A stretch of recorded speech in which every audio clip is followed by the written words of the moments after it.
Can I say this? I want to say Michele Tafoya. I like her as the conservative host on the show. I think she is on the same range as Condoleezza Rice because they both own the seat, right? I don't think they're going to invite Condoleezza Rice as a host, but if they do consider Michele Tafoya, I like her. I really do. One criticism I have of her is I wish she just brings up actual facts and actual sources for me to look up, as opposed to just saying certain things. But I like it for the show. I also noticed a lot of people are getting tired of Sunny Hostin, especially when she felt some type of way that her son was measured as he was recruited to play football for Harvard School, and she uses that as an example for the race discussion that they had on the show today. And so I see a lot of people are getting tired of it, and I don't think they're tired of her specifically talking about race. I just think they're tired of her using examples and putting it as race, or saying things and putting people all in one box. Like, for instance, when she called people who question the vaccine the Trump mind, which is a loony and crazy, because basically she's calling me a Trump mind. So I think a lot of people are seeing her as she is and are being tired of her. And then people that do support her, they're saying, well, she brings the law perspective to the show. In my opinion, I think she brings basic law issues to the show. Her rights at best is very basic. It's not like high expert fluency in law. Okay. That's just my opinion on her. I don't dislike her. I'm just giving you my opinion on how I see it. Let's talk about it. Hi, welcome to JO Wave. New to my channel, I'd really appreciate it if you do subscribe and you click the bell. Give me a big thumbs up. Share this video with your friends.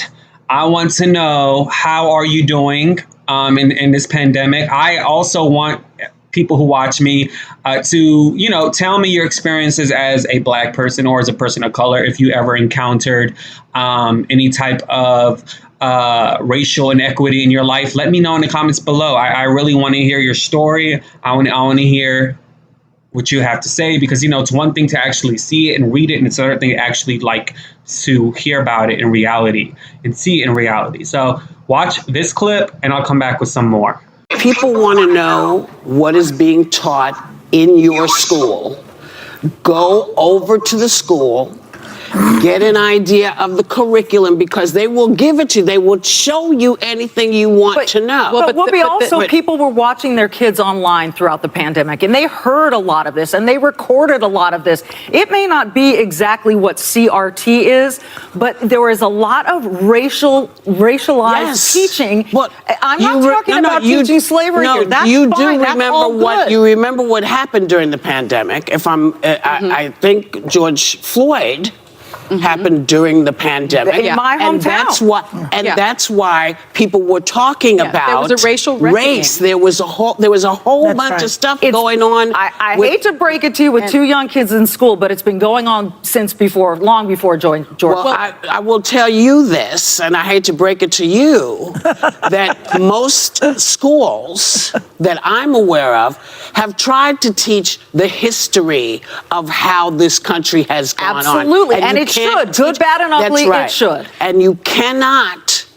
put it in a different name. You can't pretend we didn't go through this. So during the pandemic... No one is pretending that, though. No one's pretending. But no one is pretending. My second grade report was on slavery and the abolition of slavery. I mean, it's being taught to my kids. No one is pretending it didn't happen. In fact, I think when we whitewash history by getting rid of certain names and statues and people and Laura Ingalls Wilder references, then we forget. I we need to learn. That the 57% of white women that voted for Youngkin do want to pretend that it didn't happen, and they don't want their white children to I wouldn't suspect that of those women. That's not true. Hold on. That's not true. Still trending on Twitter, and Red God said Sunny stated all facts about Colin Kaepernick and Joy co-signed. She knows her stuff. 8 minutes into the View, and Whoopi is interrupted by a white woman to talk about race. Sunny giving her looks to Michele Tafoya needs to get the F out of there. She's embarrassing herself and her party. I know Sunny's backhand is itching right now. 5 minutes in, and Whoopi is already over Michele. Michele Tafoya makes The View almost unwatchable. She is so rude and disrespectful. She better watch how she talks to Whoopi. Please don't bring her back ever again. Can't take another hour of watching The View with Michele Tafoya. Whoopi better ring this heifer back. Michele Tafoya, girl. Whoopi, I hated to break it to you. Hashtag The View. And so a lot of people are just not really feeling Michele Tafoya.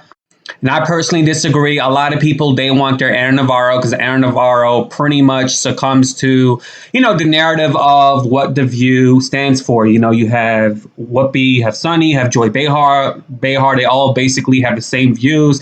Then you have Aaron Navarro in a Republican seat, pretty much matches those views. And Sarah Haynes is an independent, so she just picks issues on a case-by-case basis. So, for the most part, you just have four women, but mostly with the same views. And then, they want Aaron Navarro. Like, a lot of people on Twitter want Aaron Navarro because she is that brand strategist Republican that is an anomaly, which means she rarely speaks. A Republican that is a rarity that speaks for the Democratic Party, and a lot of people on Twitter want that, and I disagree with that. I think we need somebody that speaks for a different side, because I like to hear the other side. I like to hear both perspectives, and as someone who doesn't really feel represented by the Democrat or the Republican Party, I like to hear things on an issue-by-issue basis, like Sarah Haynes. And so I want to see what their conservative seat have to say without having to know that